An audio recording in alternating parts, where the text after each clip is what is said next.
धर्म स्नेही बंधुओं, 4 शब्द हैं: राग, अनुराग, वैराग और वीतराग। क्या? राग, अनुराग, वैराग और वीतराग। तीनों में राग शब्द आया है, चारों में, है ना। पहले तो अकेला राग है। राग का मतलब है चिपकन, राग का मतलब है स्नेह, राग का मतलब है अटैचमेंट, जुड़ना। प्लस राग का मतलब है जोड़ना, जुड़ना, चिपकना। जिसे मोटी भाषा में मोह बोल दो, है ना। राग भी मोह का ही बच्चा है।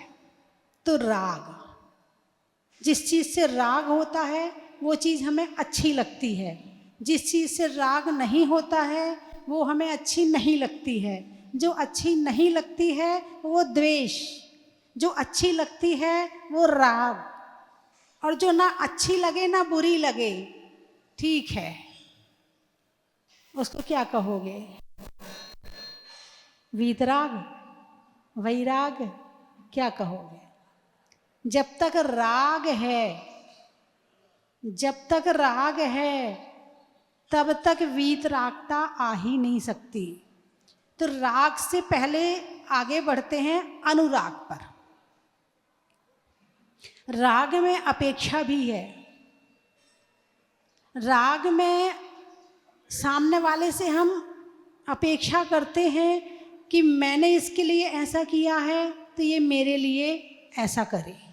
ये राग हो गया। अब आया अनुराग। देव, शास्त्र, गुरु, धर्मात्माओं से अनुराग होता है। उनके लिए जो कार्य किया जाता है उसमें अपेक्षा नहीं करी जाती। यदि अपेक्षा करी है तो फिर वो अनुराग नहीं है, और अनुराग है तो अपेक्षा नहीं है। समझ में आया? राग, अनुराग। तीसरा है वैराग। तीसरा है वैराग। अनुराग किससे? जो मोक्ष मार्ग पर आगे बढ़ रहे हैं। अनुराग किससे? जो आत्मा और परमात्मा से जुड़े हुए हैं। अनुराग किससे? जो धर्म है और धर्मात्मा है उससे। समझ में आया? अनुराग का मतलब ये नहीं है कि आप जो संसार की वस्तुएं हैं उनसे कर रहे हो, उनसे नहीं। यदि उनसे भी करते, दान देना है तब धन की तो आवश्यकता है ना। क्यों दिया आपने दान? अनुराग के वशीभूत होकर दान दिया है। अब आपने यहाँ दान दिया है, अब आप कहो भगवान मैंने आपको दिया है। अरे बोलिए ना, हैं भगवान बस ध्यान रखना, जरा दुकान अच्छी चलनी चाहिए। अब दान दिया है, कुछ तो अपेक्षा रहेगी आपसे? नहीं, निस्वार्थ और निष्काम भाव से दिया है। मेरे मन में भाव है कि मुझे अच्छे कार्य में धन लगाना है, यहाँ अच्छा कार्य हो रहा है इसलिए मैं यहाँ लगाना चाहता हूँ, इसलिए मैं दान करना चाहता हूँ। ये अनुराग है ना। तो अनुराग होता है धर्म से, धर्मात्मा से, देव, शास्त्र, गुरु, और इसके अलावा जितने भी आपके परिवार में, घर में, पड़ोस में, समाज में जो भी धर्मात्मा है उसके प्रति आपको अनुराग रखना चाहिए। जैसे सास है, सास का उदाहरण सबसे अच्छा ले लेते। सास मंदिर जाती कि नहीं जाती? जाती है ना। सास पूजा करती कि नहीं करती? करती है। सास माला फेरती कि नहीं फेरती? फेरती है। सास प्रवचन सुनती कि नहीं सुनती? सुनती है। सास तो और धर्म की चर्चा, स्वाध्याय आदि करती कि नहीं करती? करती है। अब वो धर्मात्मा है। क्या है? धर्मात्मा है। यदि आप अपनी सास की सेवा करती हो तो आपको सास की सेवा का पुण्य तो मिल ही रहा है, लेकिन एक धर्मात्मा की सेवा का पुण्य मिलेगा। आपने एक धर्मात्मा की सेवा कर ली। और आपने यदि अपनी सांस में एक धर्मात्मा का रूप देख लिया तो आपको अन्य में भी धर्मात्मा का रूप नजर आएगा। और यदि आपको अपनी सांस में धर्मात्मा का रूप नजर नहीं आया तो आपको किसी में भी धर्मात्मा का रूप नजर नहीं आएगा। बात समझ में आई कि नहीं है? किसी भी वस्तु को देखने के लिए दृष्टि चाहिए और दृष्टि तो सबके पास में है ही। अब दृष्टि के साथ में दृष्टिकोण चाहिए। क्या चाहिए? दृष्टिकोण चाहिए। अब जैसे 4 भाई हैं और सासू जी आपके पास रहती हैं तो गुस्सा आता है कि नहीं आता? मैं ही करती हूँ, ना तो मेरी जेठानी करती है ना मेरी देवरानी करती है, मुझे ही करना पड़ता है सारा। और भी तो हैं इनके बच्चे, वो क्यों नहीं करते हैं? बोलिए ऐसे भाव आते हैं कि नहीं आते हैं? आते हैं ना। ये आपको पाप का बंध करा रहे हैं। और यदि आप एक वृद्ध मान करके, एक धर्मात्मा मानकर उनकी सेवा करती हैं, अच्छी समाधि करवाती हैं, तो इससे आपका मोक्ष मार्ग खुल जाता है, इससे आपका धर्म का मार्ग खुल जाता है। और वृद्धों की सेवा से तो पता नहीं कितना पुण्य मिलता है। लोग गरीब को दान देने जाते ना, अनाथालय जाते हैं, भाई उनका कोई नहीं है, असहाय हैं, उनको दान देने, उनको खाना खिलाने जा रहे हैं, गरीब को दान देते हैं। अरे पहले सास की सेवा तो कर लो। यदि आपने अपनी सास को प्रेम से रोटी खिला दी तो किसी गरीब को खिलाने की जरूरत नहीं पड़ेगी। तो राग अनुराग, सास से आप द्वेष मत करो। क्या करो? अनुराग करो। क्या करो?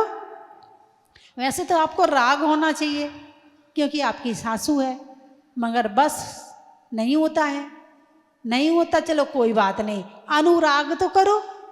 राग नहीं है तो अनुराग तो करो। यानी आप काम भी कर रही हो, मेहनत भी कर रही हो, खाना भी खिला रही हो और पाप का बंध भी कर रही हो। बोलिए हाँ या ना? इससे अच्छा शांति से खिला दो, इससे अच्छा प्रेम से खिला दो, हैं, एक धर्मात्मा मान के खिला दो, तो काम भी होगा और पुण्य का बंध भी होगा।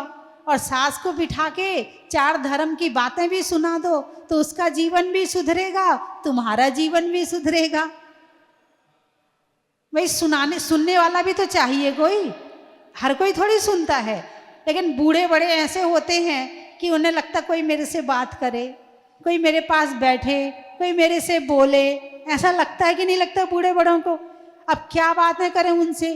अब तुम युवा हो, तुम्हारी बातें अलग तरह की हैं, तुम बात नहीं कर पाते हो, तो क्या करना चाहिए? उन्हें स्वाध्याय करा दो। उन्हें क्या करो? स्वाध्याय करा दो। तो उससे तुम्हारा धर्म भी हो गया, उनके भाव भी अच्छे हो गए, और एक की समाधि करवा दी तो समझना आपका मोक्ष मार्ग खुल गया। राम, सीता और लक्ष्मण ने गिद्ध पक्षी को पाला था क्योंकि वो सम्यक दृष्टि था, अणुव्रती था, वो धर्मात्मा था।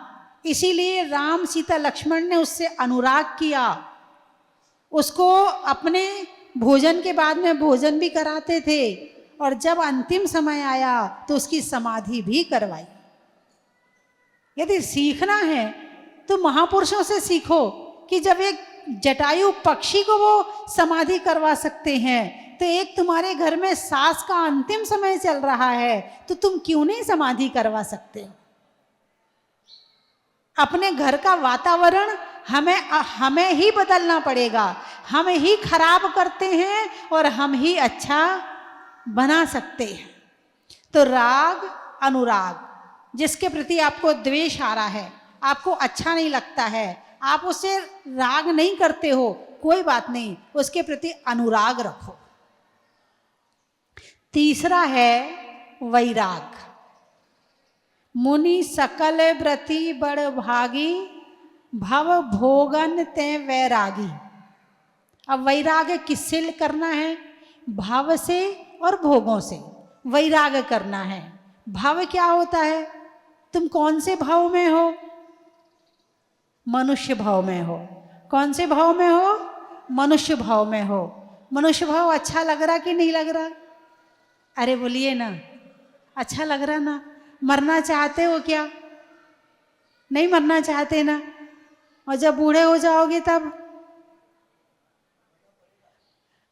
अरे बोलिए ना, खाट में पड़ गए, हाथ पांव नहीं चलते हैं और बिल्कुल ही हिल नहीं पा रहे, घर वाले प्रार्थना कर रहे, अभी जब तक तुम चल रहे हो, फिर रहे हो, जब तक तुम्हारे हाथ पैर चल रहे हैं, जब तक तुम नोट कमा रहे हो, घर का काम कर रहे हो, है ना, और यदि चले जाओ बीच में तो लोग क्या कहते? अरे उसके छोटे छोटे बच्चे हैं, अभी क्या उम्र है उसकी पत्नी की, वो अब कैसे रहेगी?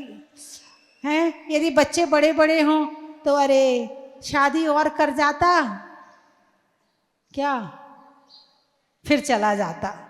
मकान नहीं बन पाया, मकान बन रहा था, मकान बनवा जाता। आगे बोलो ना, अरे बोलिए ना, फिर चला जाता है। हाँ, बच्चे सेटल हो जाते, अरे बोलो ना, फिर चला जाता। तो इसका मतलब तुम कौन हुए?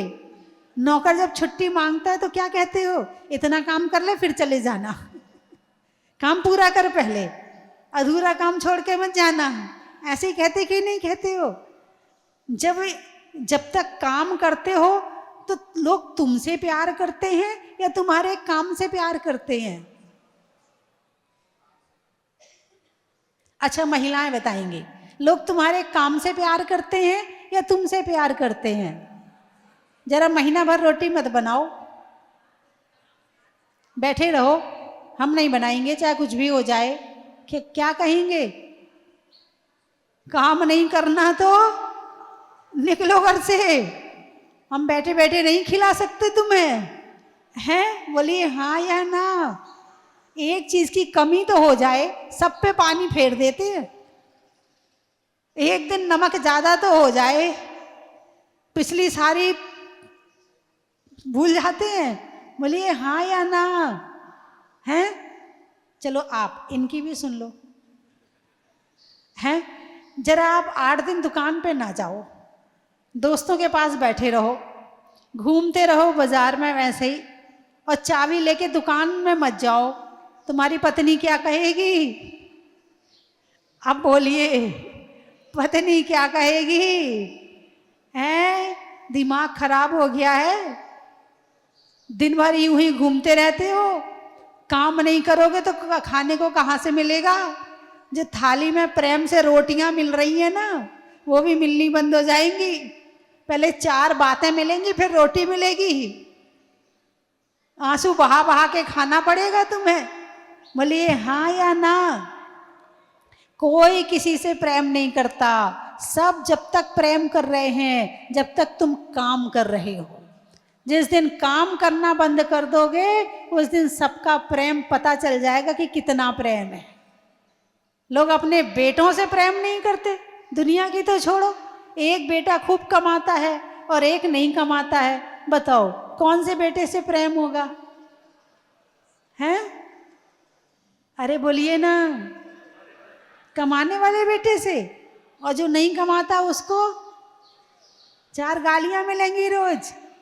खाना तो खिलाओगे, भगाओगे तो नहीं, लेकिन गालियां साथ में जरूर दोगे। सारे दिन वही उसको इतनी सुनाओगे, वो कहेगा हे भगवान मैंने कहाँ से जन्म ले लिया। अब समझ गए ना, सबका प्रेम क्या है? स्वार्थ का प्रेम है। सबका प्रेम किसका है? काम का प्रेम है। यानी काम है तो प्रेम है, और काम नहीं है, पहले तो फिर भी चल जाता था, लेकिन वर्तमान समय तो और ज्यादा स्वार्थ का आ गया है। वर्तमान समय में तो और बहुत भयंकर रूप से स्वार्थ पैदा हो रहा है। काम होगा तो इतने मुस्कुरा के बात करेंगे कि बस पूछो मत, और काम निकलते ही किसी को आपसे पैसा चाहिए, कैसे बात करेगा? और जब पैसा दे दोगे और तुम वापस मांगोगे तब, समझ गए ना? अपना काम बनता और भाड़ में जाए जनता। समय बहुत बदल गया है, बहुत बदल गया है। स्वार्थ का भयंकर रूप आ गया है। अनुराग भी नहीं रहा, अनुराग भी नहीं रहा। काम है तो ठीक, नहीं तो सब बेकार। तो राग, अनुराग, वैराग, जब इस स्वार्थ की दुनिया को देखते हैं, जब इन क्षणभंगुर भोगों को एक तरफ देखते हैं कि ये सब अस्थाई हैं, सबका प्रेम अस्थाई है, किसी का प्रेम स्थायी नहीं है, फिर भी घर में तो रहना ही है। ऐसा तो नहीं कर सकते कि भाई चलो काम की वजह से प्रेम कर रहे हैं तो घर छोड़ के चले जाएं। अब ऐसा तो नहीं कर सकते, तो क्या करें भाई, रहो घर में। लेकिन अब उसके बाद आएगा वैराग। क्या आएगा? वैराग। घर में भी रहते हैं, सारा काम करते हैं, सारे कर्तव्यों का निर्वाह करते हैं, सबको भोजन भी कराते हैं, मगर राग नहीं है, अब अनुराग है। क्या है? अनुराग है। वैरागी को राग नहीं अनुराग होता है, और मोही को राग होता है। बात समझ में आई कि नहीं आई? अब जैसे साधु संत हैं, आपको देख के मुस्कुराते हैं कि नहीं मुस्कुराते? मुस्कुराते हैं। आपको आशीर्वाद देते कि नहीं देते? देते हैं, है ना? कभी जरूरत पड़े तो बात करते हैं कि नहीं करते हैं? बात भी करते हैं। कभी आपको याद करते हैं कि नहीं करते हैं? याद भी करते हैं। तो क्यों? राग है या अनुराग है? अनुराग है, राग नहीं है। राग में तो स्वार्थ आ जाएगा, लेकिन अनुराग है कि आपके प्रति आप धर्मात्मा हैं, आप धर्म को मानते हैं, आपके अंदर धर्म की वृद्धि और कैसे हो, आप कैसे और धर्म में आगे बढ़ें, आप कैसे मोक्ष मार्ग में आगे चलें, वो आपको समझाते हैं, वो आपको बताते हैं, वो आपको रास्ता दिखाते हैं, वो आपको हित की बातें बताते हैं। तो साधु को क्या है आपसे? अनुराग है। यदि अनुराग ना हो ना तो प्रवचन भी ना दें। हमें क्या करना? तुम जानो, तुम्हारा काम जाना है। हम तो अपना ध्यान करेंगे, पाठ करेंगे, भक्ति करेंगे। हम अपने लिए, हमने दीक्षा ली है, तुम्हारे लिए थोड़ी ली है। हमने दीक्षा अपने लिए ली है, फिर हम प्रवचन क्यों करें? नहीं, अनुराग है। क्या है? अनुराग है। और अनुराग के वशीभूत होकर के प्रवचन भी करते हैं, आशीर्वाद भी देते हैं, है ना? कभी चर्चा भी करते हैं, और इस जहाजपुर स्वस्तिधाम जैसे तीर्थ का निर्माण भी करते हैं।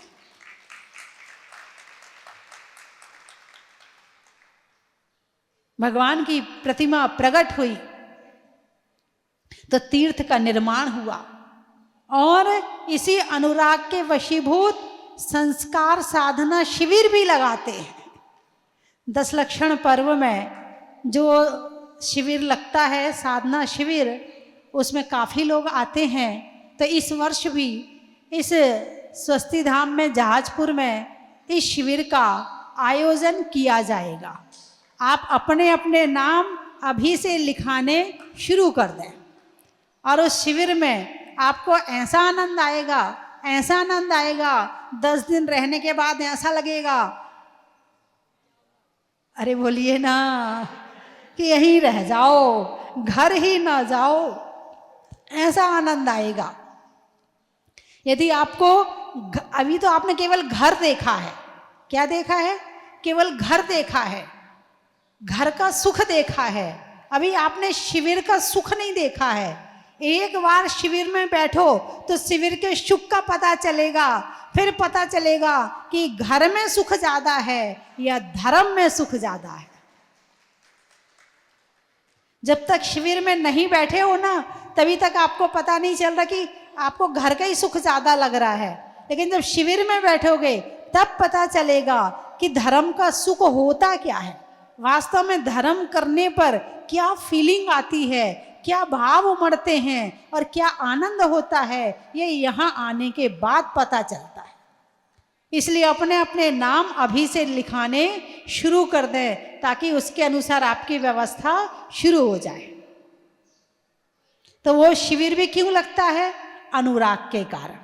किस कारण से? अनुराग के कारण से। सम्यक दर्शन के 8 अंगों का पालन,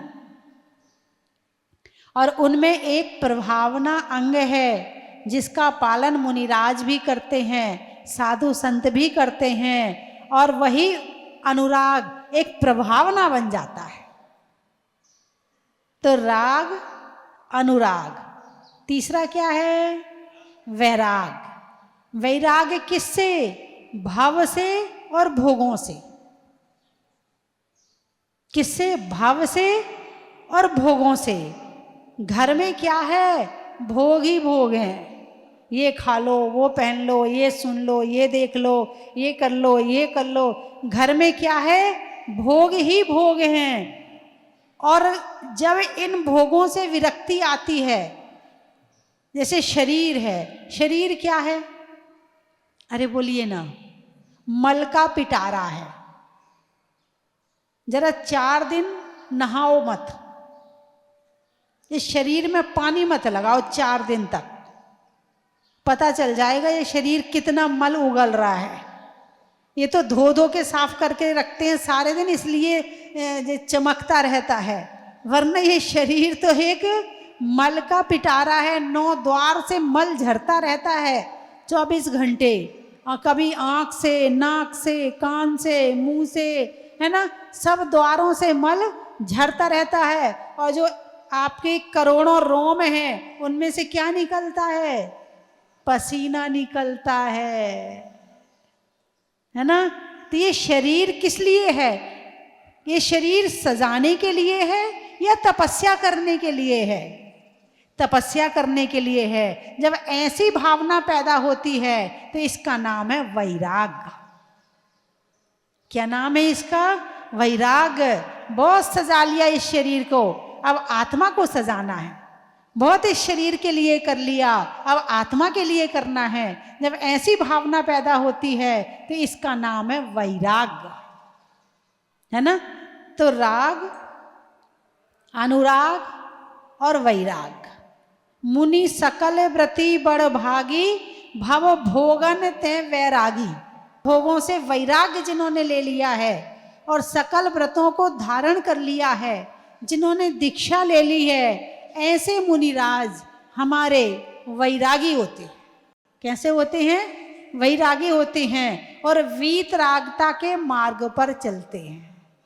वैरागी होकर किसको प्राप्त करना है? वीतरागता को प्राप्त करना है। तो मेरी बात आपकी समझ में आ गई? अरे बोलिए ना, आ गई? चलिए समाप्त करूं। अच्छा लग रहा है, आज समझ में आया। राग, अनुराग और वैराग्य, तीनों की अलग अलग डेफिनेशन आज मैंने आपको बताई। कल आपको वीतराग के विषय में बताऊंगी, ठीक है, और वैराग्य के विषय में और बताऊंगी, ताकि थोड़ा वैराग्य आपको भी आए। मैं घर छोड़ने नहीं कह रही हूँ, मगर घर में रहकर वैरागी होने को कह रही हूँ। भरत चक्रवर्ती कैसे थे? घर में रहकर वैरागी थे, आभूषण भी पहनते थे, मगर राग से नहीं, अनुराग से। वो राजा की ड्रेस भी पहनते थे, मगर राग से नहीं, अनुराग से। वो घर में भोजन भी करते थे, राग से नहीं, अनुराग से, है ना। तो राग छूट जाए, अनुराग आ जाए और वैराग आ जाए, बस इसी का नाम धर्म है। जंगल में नाक का, जंगल में नाक का, शहरों में बाग का, और करने में अनुराग का, खुलने में भाग का, होने में सौभाग्य का, और आने में वैराग का। चलने में पात का, मित्रों में साथ का, तीर्थंकरों में मुनि सुब्रत नाथ का। हिंदी में मात्रा का, स्कूल में छात्रा का, आज आपकी जहाजपुर की यात्रा का। कहाँ कहाँ से आए हो? विजयनगर। पानी में मगर का, चलने में डगर का, और आने वालों में विजयनगर का। सावन की घटा का, रसोई में पटा का, आने वालों में कोटा का। अनाज में चना का, गर्मी में पना का, आने वालों में गुना का। महीनों में मई का, रजाई में रुई का, और आने वालों में मुंबई का। बड़ा ही महत्व है। प्रभु की मूरत का, मनुष्यों की जरूरत का, और आने वालों में सूरत का। बड़ा ही महत्व है।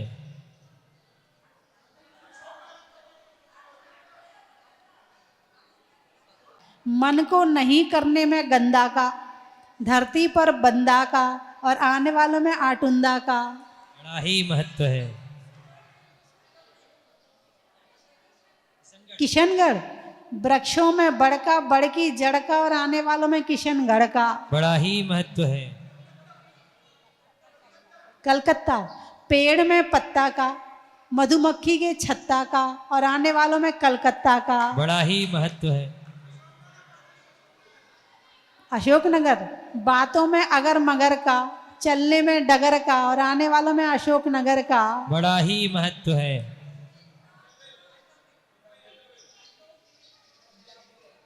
अंडोफिल।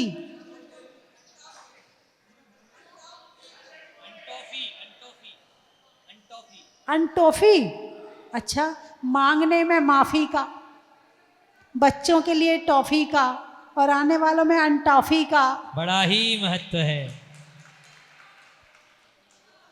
आम की बौर का, नेता के दौर का, और आने वालों में इंदौर का। बड़ा ही महत्व है। पांडिचेरी। फलों में बेरी का, अच्छे काम में नहीं होने में देरी का, और आने वालों में पांडिचेरी का। बड़ा ही महत्व है। टोंक। हाँ, टोंक वाले बैठे हैं। सब्जी में छोंक का, सब्जी में छोंक का, दिल्ली में चांदनी, टोंक का, और आने वालों में टोंक का। बड़ा ही महत्व है। अच्छा। पशुओं में खुर का, गाने में सुर का, और आने वालों में ललितपुर का। बड़ा ही महत्व है। बुढ़ापे में बड़ा बड़ा का, और आने वालों में टीकमगढ़ का। हो गए सारे? बोलिए 24 भगवान की जय। जिनेंद्र बंधुओं, 80 कार्य क्षेत्र शशिधाम की पावन धरा पे परम पूज्य भारत गौरव गणनीय आर्य का स्वस्ति भूषण माता जी के मंगल पावन सानिध्य में होने जा रहा है 40 दिवसीय भव्य चालीसे का पाठ, जिसको कराकर आप शातिशय पुण्यवंत की प्राप्ति कर सकते हैं। सबकी मनोकामना को पूर्ण करने वाला है पाठ, जिसकी निछावर राशि 1 दिवसीय पाठ की राशि 2100 रुपये है। आप सभी अपना नाम लिखवाकर शातिशय पुण्यवंत की प्राप्ति करें। जय जिनेंद्र। तो आई तेरे द्वार, दुनिया से मैं हारी तो आई तेरे द्वार। यहाँ से जो मैं हारी कहाँ जाऊंगी सरकार। दुनिया से मैं हारी तो आई तेरे द्वार। यहाँ से जो मैं हारी कहाँ जाऊंगी सरकार। सुख में प्रभु वर तेरी याद न आई, दुख में प्रभु जी तुमसे प्रीत लगाई। सारा दोष है मेरा मैं करती हूँ स्वीकार। यहाँ से मैं मेरा मैं करती हूँ स्वीकार। यहाँ से जो मैं हारी कहाँ जाऊंगी सरकार। बोलिए मुनि सुब्रतनाथ भगवान की। हम पूर्व में यहाँ आए थे जब मंदिर का निर्माण चल रहा था, और उसके बाद आए। अब जब आज आए हैं तो कुछ अद्भुत सा लग रहा है, कुछ ऐसा लग रहा है कि बहुत अतिशय हो गया है। 2 पंक्ति पढ़ना चाहता हूँ भगवान के चरणों में। मेरे भगवन मुझे अपना बना लोगे तो क्या होगा मेरे भगवन।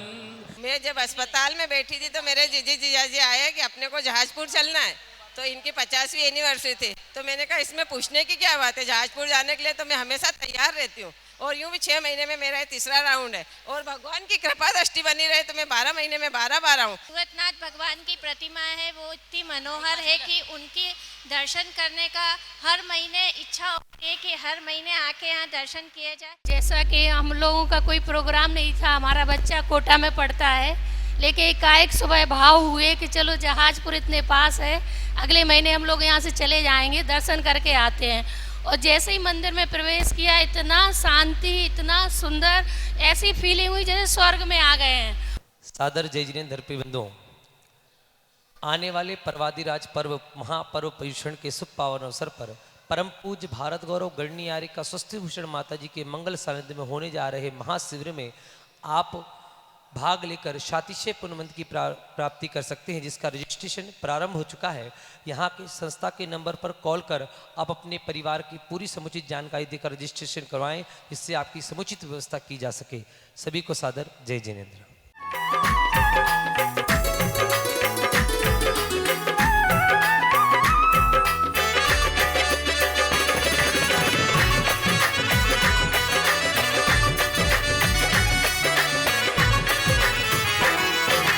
एक बार जो आया यहाँ पे बार बार आता है, जो ना आया एक बार भी निश्चित पछताता है।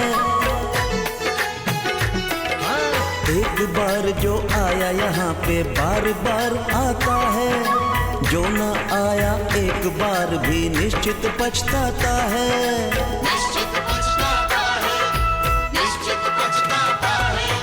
साधु संतों का भी रोज ही हो, साधु संतों का भी रोज ही होता यहाँ पधारना। स्वस्ति धाम मुझे जाना है, मन में है ये धारणा। स्वस्ति धाम मुझे जाना है, मन में है ये धारणा। 20वें तीर्थंकर की मूरत हो, 20वें तीर्थंकर की मूरत को मन भर के निहारना। चलो स्वस्ति धाम, चलो स्वस्ति धाम, आओ। चन की थाल को सजाओ रे आज, रत्नों की थाल को भर लाओ रे आज। आओ आओ करे रे गुणगान आरती भगवन की। आओ आओ करे गुणगान आरती भगवन की। आओ आओ करे रे गुणगान आरती भगवन की।